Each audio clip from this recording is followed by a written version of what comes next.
transportation 80 years from now? In 80 years, of course, that's easy. The flying car. They're going to be everywhere. You know, we might all have individual spacecraft that are automatically guided through like Google Maps or something. Jetpacks would be nice. I don't know. Personal helicopters. People talk about teleportation. That's looking like a possibility. Magnetic levitation is another one. What if we could unlock gravity? At the progress that gets made in 10 or 20 years. And so when I think of 80 years, I think, gosh, all kinds of things can be possible. I think the internal combustion engine was a bad idea from the outset. It's inefficient and it's dirty, it's noisy, it pollutes. We certainly have plenty of people in America right now who definitely don't want to give up gasoline until the last drop. That's simply foolish. You know, the sun produces 800 million gigawatts constantly. But here on the ground, sunlight isn't always available. We have clouds, we have nighttime. In space, you can build very large satellites, a mile across or more, which will generate hundreds of thousands of megawatts. The fuel that we'll use really is this stuff, water. Inside water is hydrogen. Hydrogen makes an excellent fuel. It burns cleanly, and when you burn it, the waste product is more water. The real changes for our society and transportation will not lie just in the fact that we have different fuel systems or different energy sources. How do we use those energy sources? That's really what's going to change our way of living. In the last 50 years, we have organized ourselves to make it so that we can't live without cars.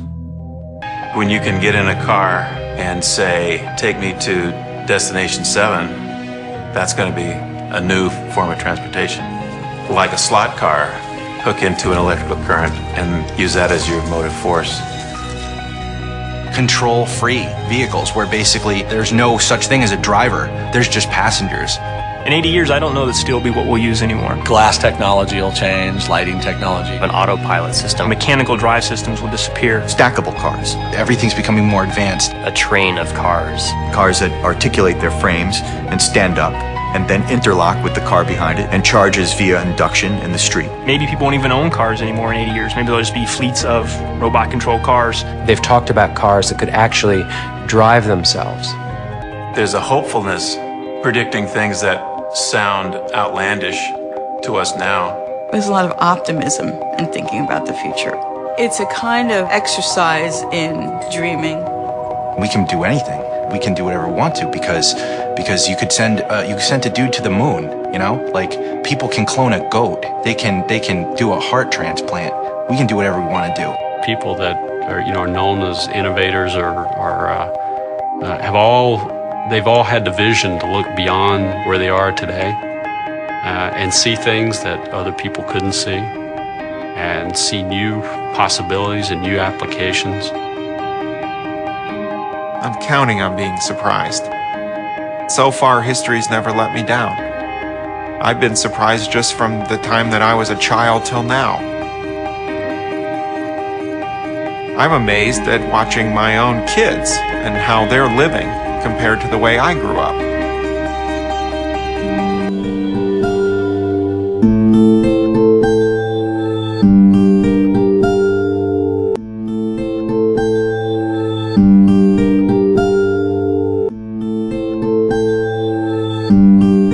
A barrel of crude is of limited use in its natural state.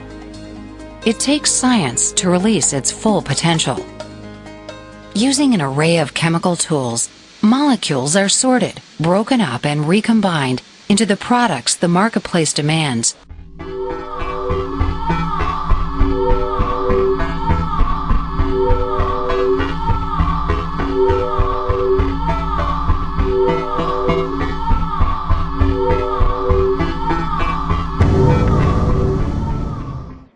The prices at the pump hard to miss, but 57 other major goods depend directly on oil.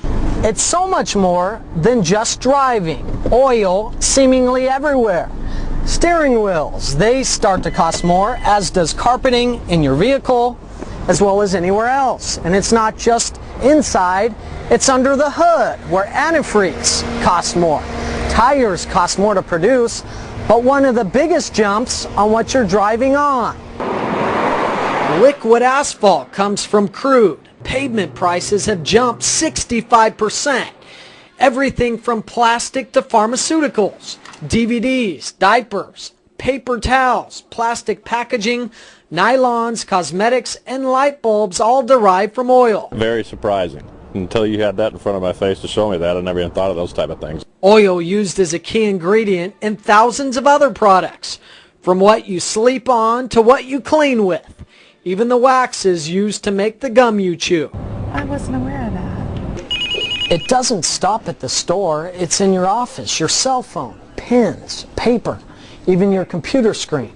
Putting the pressure on profits and passing costs on to consumers. I mean, it's going to come to a standstill, you know. I mean, the country's in a crisis. Asphalt is a black liquid substance that's a byproduct of processing crude petroleum. Asphalt is a key component of waterproofing and insulation materials and roofing shingles. But its best known use is for paving roads.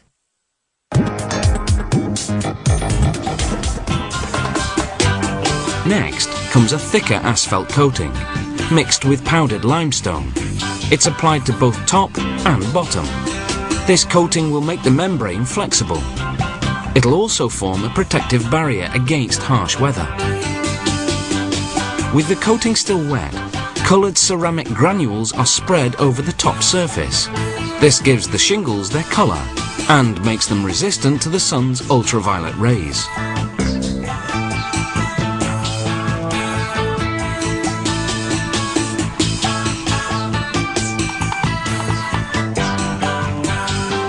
Each bundle of shingles is wrapped in paper that's been treated with polyethylene to prevent water penetration. The bundles then go onto pallets, which the factory then wraps in a plastic bag that's water and UV resistant.